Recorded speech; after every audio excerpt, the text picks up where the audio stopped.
أعوذ بالله من الشيطان الرجيم بسم الله الرحمن الرحيم الحمد لله رب العالمين والصلاة والسلام على أشرف الأنبياء والمرسلين سيدنا ومولانا أبي القاسم المصطفى محمد اللهم صل على محمد وعلى أهل بيته الطيبين الطاهرين ولعنة الله على أعدائهم إلى قيام يوم الدين. One of the blessings that Allah has given us this year is that the beginning of the year starts with the month of Rajab. The moon has been sighted, and it is one of the holy months of Allah. When you look at the traditions and the narrations, you understand that this is an exceptional time period for us. And tonight, the topic is, how can we benefit more from the month of Rajab? When we look at our traditions and we look at the narrations, maybe you can turn this light off. Thank you. When you look at the narrations and when you look at the traditions, there's much about the month of Rajab. Sheikh Saduq has a book itself about 3 months, Fada'ilul Ashhur al-Thalatha, the 3 months and their virtues, the month of Rajab, Sha'ban, and Shahr Ramadan. Tonight we're going to go through some of the narrations and to us prepare ourselves to see what a great month it truly is. The first tradition is from the book of Al-Iqbal, is from Rasulullah, mentioning that Inna Allah Ta'ala nasaba fi sama'i sabi'a malakan. Allah has placed in the 7th heaven an angel, ad-da'i. فَإِذَا دَخَلَ شَهْرَ الرَّجَبِ يُنَادِي ذَلِكَ الْمَلَكِ كُلَّ لَيْلَةٍ مِّنْ إِلَى الصَّبَاحِ طُوبَى لِلذَّاكِرِينَ. There is an angel in the 7th heaven, and the angel is called ad-da'i, the one who calls. And he says, good tidings, glad tidings, لِلذَّاكِرِينَ طُوبَى لِلطَّائِعِينَ. How good it is for those who are worshipping Allah, how good it is who are obeying Allah. وَيَقُولُ اللَّهُ تَعَالَى أَنَا جَلِيسُ مَنْ جَالَسَنِي. So when Rajab enters, this angel comes and everything changes. Because as we understand that these months have significance. So therefore, congratulations or good news for those who are remembering Allah. Congratulations to you who have been obeying Allah in this month. And then Allah mentions, أَنَا جَلِيسُ مَنْ جَالَسَنِي. I will sit, I will be the company, the companion of whoever is my companion. Many times we waste our times or we get distracted in life and we think that there's much more important things. But when these holy months come to us, it causes us to remember that at the end we want companionship with God. And there's nothing more important than this companionship. If we go to work and study, or we're in the house, as parents, as a spouse, all of this is so that we can be a companion of God. And we don't want to ever live in a life that we sacrifice the relationship that we have with God for the dunya, for the world. So when we look at these traditions, again, we begin to focus more and say, I want to build this relationship. I want to have ons with Allah. And you miss sometimes this ons that you had with God.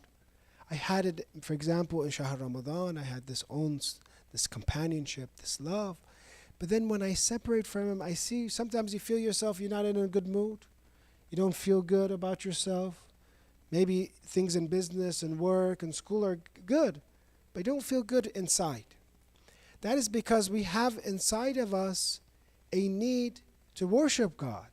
We have a spiritual sense, not only a sense that we need to grasp and grab more knowledge, for example.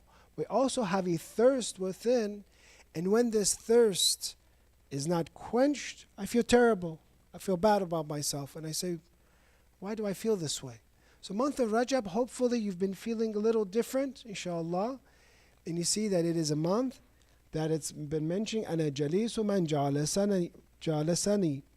ومطيع من أطاعني وغافر من استغفرني. And I will forgive this month. I will forgive whoever seeks forgiveness for me. Again, it is a month. We understand from here forgiveness. If God forbid I have made mistakes, it is never too late. One of the blessings that Allah has allowed us is there's always a chance to turn back and always an encouragement from Allah to turn back. Imagine if our deen was in a way that whatever you performed or did, there's no turning back. How terrible that would be. There's always the chance of seeking repentance, always a way to turn back, especially those who are young. Ash-shahru shahri, in this tradition in Al-Iqbal. This month is my month. Month of Rajab is my month. How fast this month will pass us, brothers and sisters. And that soon we'll be saying it is the month of Sha'ban, and we'll ask, what did we do? Did we become part of the Rajabiyun? We were those who fasted, worshiped, take advantage of this month. Ash-shahru shahri. The month is my month. Al-abdu abdi. The slave is my slave. The angels are watching. Allah is watching. He has presented Rajab for us. It's very interesting. We'll go through the narration. Sometimes you see this month and you compare, you say, when is the best time, for example, to make, for example, Umrah? Is it better in Shahr Ramadan or is it better in Rajab? You say, oh, Rajab is even better in Shahr Ramadan, for example, Umrah. Rajab is this very specific month. It is one of the months that are haram. Qital in Shahr Rajab is haram. What does it mean it's haram? War has been forbidden in 4 months. This is due to Hajj, because Hajj was so important. The month of Dhul Hajjah was haram for fighting. The month before in Dhul Qa'dah is haram fighting. The month afterwards, Muharram, when people return, are haram fighting. But the month that is by itself, because Umrah, and people would go so much for Umrah of Rajab, also became haram. So there must be peace in Rajab as well, so that those that want to visit Baytullah, they can visit Baytullah without any problem. And they can perform the Hajj of Umrah, for example, Umrah in Rajab, inshallah.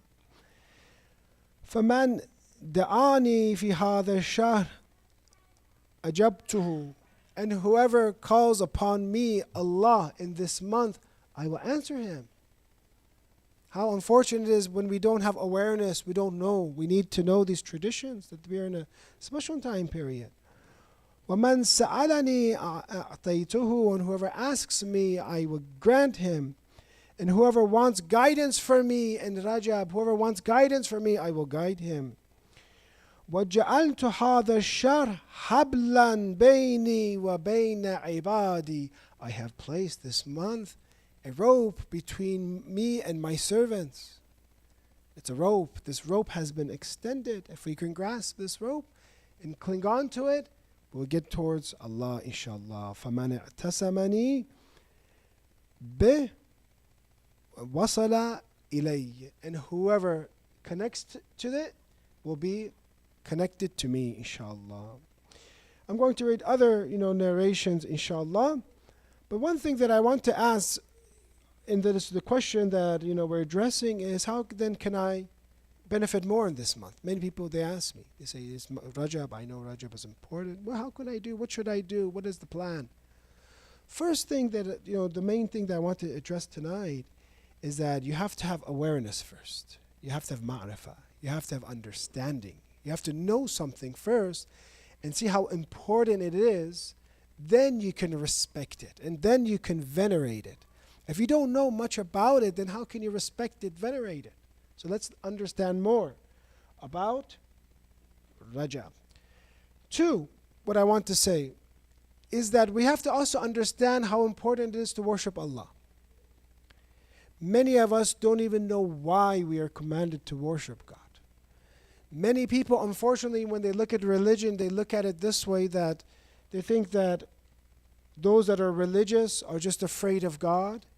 And na'udhu billah, God is a tyrant. God is going to just force them into worship. But what is the reality of worship? Why are we commanded to worship Allah? Did we ever think about this? Why does insan have to worship God? To understand this, you have to look at when you make a prayer, when you make a dua, what are you doing? When I make dua, what am I doing? What am I saying? For example, Allah help me here. Allah grant me this. Allah give me this. First of all, it's good to make dua. We know this from the duas of Ahlul Bayt. Some people, they think that, and sometimes maybe you see this in American culture, they say this line like, God, I ask you this. If you give it to me, this is the last thing I'll ask from you. I won't ask from you anything else. All I want is this. Is that, do you think, an appropriate prayer? Because that means that you're believing in a God that is limited. You're believing in a God that will not give you too much. He'll give you one or two. That is because you're comparing God to a man. When you come to me, you ask me once, yes, I'll give, for example. Twice, maybe. Third, fourth, fifth, maybe I won't answer your phone call anymore or something, right? That's how humans are. Because once, twice, three times, okay, but 5, 6, 7, is God in the same way like humans where you keep calling him and then he'll stop answering. This guy's asking me too much. I've got other things to do. Na'udhu billah. No, that is not how we view Allah. That is an inappropriate understanding of God. That is what happens when you compare God to man. And you say that man has been created in the image of God. Or that, for example, Prophet Isa alayhi salam, Jesus is, for example, God, because you're comparing him to humanistic traits. So because people become tired, but God does not become tired. He does not sleep. So there's no comparison. So the first thing that I learn when I make prayer to Allah is this, that I'm saying that I am insufficient. I don't have enough. I cannot do it. I am faqir. I am poor. I am in need. I need Allah's help. I need Allah's help not when I'm young and weak, when I think I'm strong. I need Allah's help every second. Do I need Allah's help right now just to sit and to live right now? Are you giving existence to yourself right now, or is Allah giving you existence? How many people sometimes immediately they didn't know they passed away? It's possible right now I could pass away right now. Maybe some would be happy, some would be sad, we don't know, but this could happen because I am in need. I cannot prolong my life. I'm not in control of my life. Allah is. So therefore, the first thing that we realize when we worship Allah inside of this dua, and those who make dua more and more and more, what are they saying more? I'm in need. I'm in need. Allah, I'm insufficient. I need more help. When you look at the story of Prophet Musa alayhi salam, a very beautiful story. Moses alayhi salam is probably one of the prophets in the Holy Quran that are mentioned the most. And he has a remarkable story, because his story is that he overthrew the tyrant who tried to kill him and killed all the young babies, all the males. And he was actually raised in that same palace who commanded to kill him by the wife of Pharaoh. So his story is amazing, and he becomes the munji, the savior of Bani Israel who are oppressed, raised in the same palace that was trying to kill him. He had a very rough, difficult life. Prophet Musa alayhi salam, from the very beginning, his mother was commanded to cast him into a river. And there we see the wife of Pharaoh take him. And even though he had traits of Bani Israel, for Allah's planning and protection, he decides not to kill him.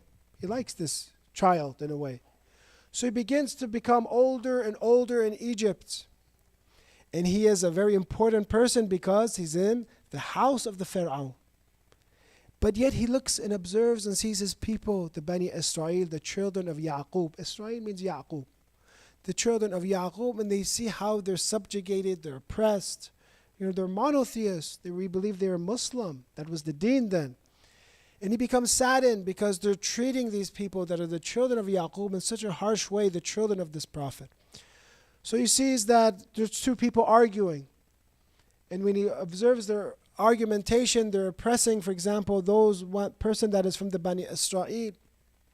He comes to his assistance And Allah gave Musa alayhi salam strength. And when he comes to defend from this person, he comes and strikes that oppressor a little, too hard, not on purpose. It's not, a sin that we say that it was not a sin because it wasn't on purpose, but he strikes him so hard, the person ends up dying. And now Musa alayhi salam is forced to leave the city, to now not be in Egypt anymore, because now they're looking, they know who did it, they're looking for him. So now he has to leave. And now he travels in the deserts, alone, alone, alone. He makes a special dua that Allah, basically, I'm all alone. I don't have anything. He didn't have a home now. He didn't have food. He didn't know where to go until he sees the daughters of Prophet Shu'aib. It comes to his mind, there's a prophet called Shu'aib, and he's in the area of Mada'in or Madian, which is maybe in Jordan area, or maybe you could say northwest Saudi Arabia, possibly that area. And there, after helping these two daughters of Prophet Shu'aib wants to see who this person is. He has so much humility. He helped out his daughters. Finally, he looks at him, and Prophet Musa alayhi salam becomes so happy to finally meet Prophet Shu'aib. He heard about him. He becomes so happy. He very humbly goes to him. And then he gets, offered, says, which one of my daughters do you want to marry? But you have to work for me, for example, for 7 years minimum, something like that, or maximum 10 years. And there he stays. Now Allah answers his prayers. He has a wife. Now he has a home. Now he's protected. And who is his father-in-law? A prophet, Prophet Shu'aib. Very good life for him. That 10 years, he stayed 10 years. Now it's time for Prophet Musa alayhi salam to go back to Egypt. He's going back, and then loses his way. It's a long journey, and this light source that he's looking at, he has hope that this is maybe fire for him because it's cold, or maybe it will provide guidance. So he goes for able to get guidance or to get warmth. He goes to the source, and then it is Allah speaking to him. Then he becomes Kalimullah. Allah in Surah Taha, if you read it, directly explains this beautiful conversation that he has to Prophet Musa alayhi salam, that I am Allah, and that he begins, take off your sandals, your na'alaik. This is, the sacred land of Tawa. Now there's, different interpretations. Where is this exactly, Tawa? There's even narrations that it can be in the area of Iraq, for example. It was in Iraq, and that's why you have this verse when I was visiting Iraq, I think around Najaf, around that area, or Karbala, that you see this verse of Surah Taha, that this, take off your shoes, this is the land of Tawa, because some of the narration says in Iraq. Anyways, so regardless, he meets Allah, and in this conversation, a very beautiful conversation Allah has with Prophet Musa alayhi salam, that, what is in your hand, for example, and, what is it? And it is his staff. And it was actually the staff and tradition that Prophet Shu'aib gave to him. And he commands him to drop it, for example, and it becomes a serpent. And don't be afraid, pick it up. It comes back to a staff. Commands him to put his hand in, and takes his hand out. And his hand, he has, yadul bayda, his hand becomes white. The Quran says not because of, say, sickness, for example. Because in the Christian beliefs, they believe that Prophet Musa alayhi salam had leprosy, that his hand had leprosy. No, that his hand became white. It was one of the second miracle that he's preparing him to go to Pharaoh. Go to him because you have now the staff and you have the hand, what you put in, your hand becomes white like snow, for example. So these are two miracles Allah gives. But the reason I'm saying this, Allah gave so much favor to Prophet Musa. He became Kalimullah. Then in tradition it says, why then did I choose you? And the hadith has this. Musa alayhi salam, do you know why I chose you? Just paraphrase. And the reason for this, he says, because I saw that you were the most humble person in my creation to me. I saw you were the most humble, and I chose you. There's a reason when Allah chooses his prophets. And in the tradition it says, because you were the most humble towards me. So therefore you see that the sifa and the attribute of the prophets of God, the Imams, all of them were the most humble towards Allah. So therefore, this is the first part of worship, of when you make prayer. It means that I am asking Allah because I am humble. When you look at the life of Prophet Isa alayhi salam, and you look at another surah in the Holy Quran, when it talks about Prophet Isa, that he never said that he is Allah, that Allah is not three, and that he did istinkaf, that he never said that I'm not an abd, for example, that he liked to be an abd, he liked to be a servant. Then it mentions that those who do not want to worship, I'm going to read the verse. This is Sayyid Salawat ala Muhammad wa ali Muhammad wa ajal farajab. وَمَنْ يَنْسْتَنْكِفْ عَنْ عِبَادَتِهِ وَيَسْتَكْبِرْ فَيَحْشُرُهُمْ إِلَيْهِ جَمِيعًا. In Surah An-Nisa it says, and whoever disdains his worship and is arrogant, he will gather them to himself altogether. So this second story, which is now the Prophet Isa alayhi salam, mentions that Isa was an abd, Isa was a slave, Isa was a prophet, he was not God. Jesus was not God. And that whoever is arrogant, whoever does not worship Allah, and whoever is arrogant, then for them there will be this consequence. So the second thing that we have to be very careful of is, why do people not worship God? Quran is telling us because they are arrogant. Because what does it mean to be arrogant here? It means that you think I'm self-sufficient. You think that it is my knowledge that made me successful. I was charismatic. So many people love me. It was my charisma, for example. I can speak well. I can, be very athletic. I have strength within. I don't need God, for example, for these things. So why would I need to worship Him? I worked out, for example. I trained. I'm strong. I studied hard, I'm knowledgeable. I had a good business plan, I worked hard, I'm rich. Those that are not rich, those that are not healthy, it's up to them. They didn't work hard enough. I worked hard, therefore I have these things. And therefore you see such an arrogant person will not worship Allah because there's no need for him. He thinks that he's needless. He thinks that he is sufficient. But Allah teaches us He is Al-Ghani. He is the one who has no need whatsoever. We are faqir. Therefore, we are in great need. So therefore, when you understand this concept, the second part, that if I want to make myself one who benefits from the month of Rajab, I cannot be arrogant. I have to know that I am in need of God. I ask you right now, and I mentioned, even when you want to breathe, did Allah give you permission to breathe? Even some of the walis of God, friends of God, they would seek help to breathe, just to breathe. A lot of times when you're sick, you can't even breathe properly. Or during the times of COVID, when somebody had COVID, you see how a respiratory disease, for example, it's how hard it is to breathe. Anything can happen like this. So as Muslims, as servants of Allah, we have to understand that we have these two aspects when it comes to worship. One is that when I pray, I'm saying that, Allah, you have everything, I am humble. Two, that Allah has everything for me. Allah is sufficient for me. He has everything that insan needs. Then insan becomes kamil. Let's go through some of the narrations. The third thing that I'd like to say tonight is some of the narrations about the month of Rajab. The month of Rajab, besides the one I mentioned, we have Shahrul Ramadan, we have about these different months, Shahr Ramadan, Shahrullah for Imam Ali, Shahr Sha'ban, Shahr Rasulullah, wa Rajab, Shahri. The month of Ramadan is, Shahrullah, Sha'ban is Rasulullah's month, and Rajab is my month. Then we have about ziyarat of Imam Hussein alayhi salam in Tahdhibul Ahkam, Shaykh Tusi's book.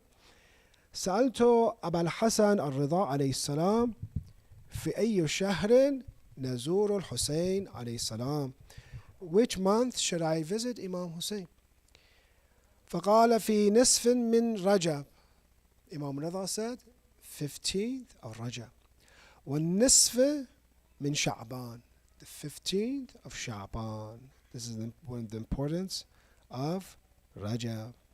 Or we have in other traditions from the Prophet, أفضل العمرة عمرة Rajab. The best umrah to do is the umrah of Rajab. Or about fasting, إن في الجنة قصر. There is a palace in heaven. لا يدخله إلا الصوام الرجب. Only those who fasted during Rajab will have this special palace. So there are special things in heaven, especially for those who are, respecting and observing Rajab. The fourth thing I want to mention today is this. How can I benefit more? So we talked more about understanding worship, understanding that I'm in need. Unless you understand I'm in need, you will not worship Allah. We talked about understanding the situation, having awareness of how important this month is. If you don't understand how important this month is, then you won't be able to observe it correctly. The third thing that we need to have in order to have our worship be more complete is general ma'rifah, understanding. And that is understanding the narrations, understanding Quran. Many times people go through their entire lives and their level of Islamic knowledge has always been the same. They might perform actions, good or bad, but their level of knowledge is the same until they die. Even though Allah has given us such a beautiful mind, so much ability to learn, given us curiosity. They say you can judge a person how smart, intelligent they are by how curious they are, how willing they are to learn. A person during the time of Imam Kadhim alayhi salam was a very good person. He had many good attributes. When he comes to Imam Kadhim alayhi salam, the narrations say about him, his name is Al-Husayn ibn Abdullah. Al-Husayn ibn Abdullah. In the tradition it has that he was kana zahidan min a'bad ahl zamane. He worshipped Allah the most during his time. Not now, imagine. In Medina, or wherever they lived, possibly Medina at that time, he was one of the best worshippers of Allah. وَكَانَ يَعِذُ السُّلْطَانِ. He was even giving the sultan and the leaders, giving them maw'idha and admonition. So far, do you think this person is complete?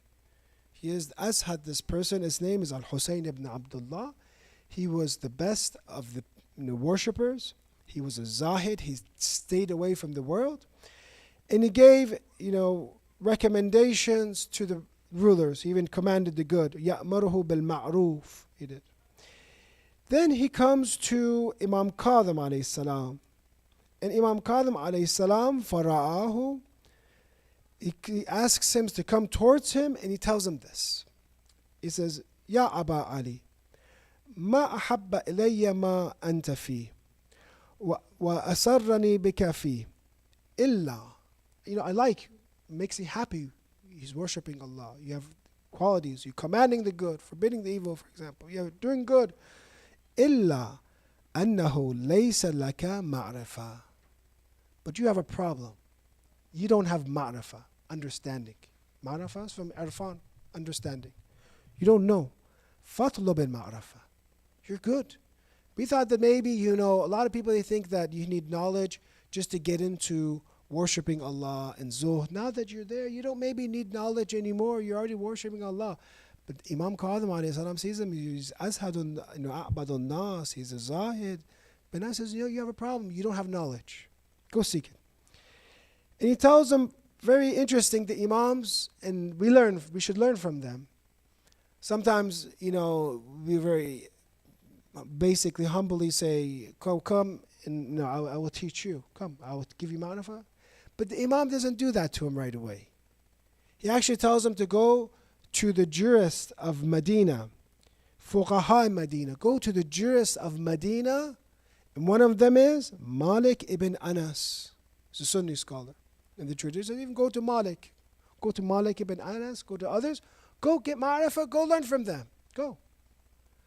So he didn't say come to attend my classes, go and attend their classes. This person, Al-Husayn ibn Abdullah, comes back. The tradition has ثم اعرض علي الحديث فذهب وكتب الحديثا كثيرا. He wrote all these traditions. He sat there. The Imam makes him work for it first. Go and learn from others. Go and see. Because in a way, if you want to understand light and nur, what do you have to compare light and nur with? Darkness. Darkness. That is when you see the beauty of light. That is when you see hikmah and wisdom of Ahlul Bayt. When you see the other side, inside that is made up, for example, from the Umayyads and Abbas and the Bani al-Abbas. So therefore he comes back to him, فَأَسْقَطَهُ كُلَّهُ. The Imam rejects all of this, all of these hadith you wrote, all of this, even though they're saying, hadith of Rasulullah, but it's just to show you the different lines and how fortunate we are to learn our deen from Imams. Both we are saying, قَالَ Rasulullah. But one was influenced by the Umayyads, one was influenced by the Abbasids, and they say قَالَ Rasulullah. But our قَالَ Rasulullah comes from the Imams, from the family, from the infallibility. So there, he says, again, اذهب في طلب المعرفة. Go and seek ma'rifah. Oh, this is all wrong. All these hadith, this long time is wrong. Then he becomes very humble, and he comes to the Imam and says, why don't you teach me? Why don't you? Now he went and learned this. Now he's going to get real wisdom. And the first thing that he starts teaching him is he teaches them about Amir al-Mu'mineen, for example, Al-Hasan wal-Husayn alayhi salam. Let me start from the basics. Let me give you real ma'rifah. So this story, the reason I gave this is to understand that this is one case of a problem that many of us might have, is to think that just worshipping and reading Quran with an understanding, this is very good. Yes, it is good, but it is not sufficient. The Imams want ma'rifah from us. Imams want us to be knowledgeable people from the hadith. Understand the narrations of Ali Muhammad. Understand the thousands of hadith that we have. This is the last thing that I want to say in this month of Rajab. Not only should you worship Allah, but hopefully in this month also, you get some ma'rifah from the Imams. And what we have, during this month, we had the wiladat of Imam Bagh alayhi salam, martyrdom of Imam Hadi alayhi salam. All these time periods, learn some hadith from the Imams. Imam Bagh alayhi salam himself says, one hadith from a solid source, a sadiq source, is better than the dunya wa ma fiha. One hadith is better than the entire world and what is in it.